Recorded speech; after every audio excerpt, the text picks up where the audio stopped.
荞麦面伫日本文化当中扮演袂当欠缺的角色，所以照传统手法就是相当的讲究。至于做荞麦面已经8档的师傅，对做面册、擀面到切面等等，每一个步骤拢相当认真。为了让游客买当亲身来做看卖，同时享受家己动手的成果，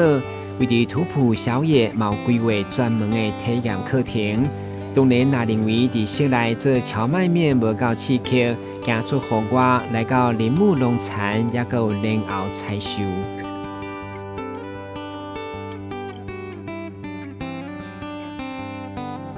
因为日本莲藕超过半数的产地拢来自茨城县，秋季是盛产期，采收对8月到4月，农民需要泡伫水内，将待伫土里的莲藕用手来摸，再用高压的水条喷走烂土，予伊浮出水面。看起来简单的操作，不过实际体验就知影农民的辛苦。踩下去的时候，你人根本就很难移动。很需要腰力跟脚力。是，当你摸到莲藕了，但是它因为盘根错节，你不知道它的头在哪里，你要去寻找那个头的时候，需要移动，那真的是非常难的一件事情。好，体验农夫的辛苦这样。对，而且他说莲藕非常脆弱，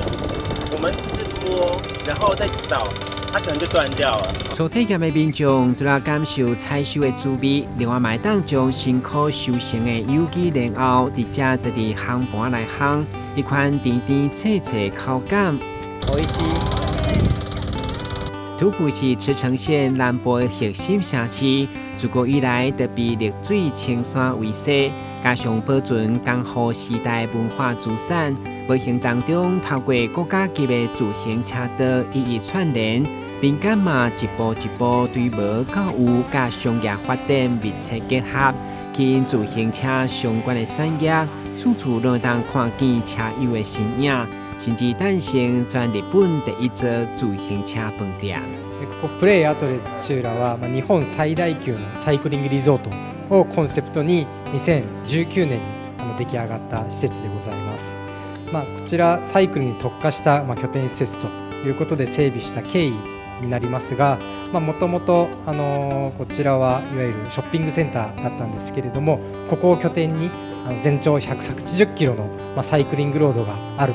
ということで、サイクリングに特化した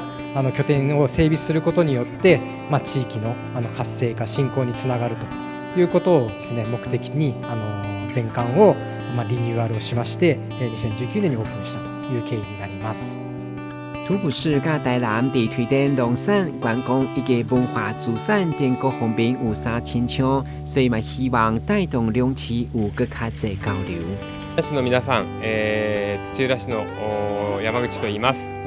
土浦市では、今自転車の街ということで力を入れておりまして、国のナショナルサイクルルートに指定されておりますつくば霞ヶ浦りんりんロードでのサイクリングが、一押しの魅力となっております。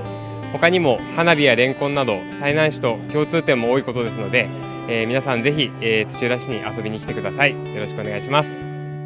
充分利用森林所流传充满梦想的观光甲浪漫的历史文化，嘛期头更较侪人亲历土埔来行行看看。台南新闻阮籍日本专题报道。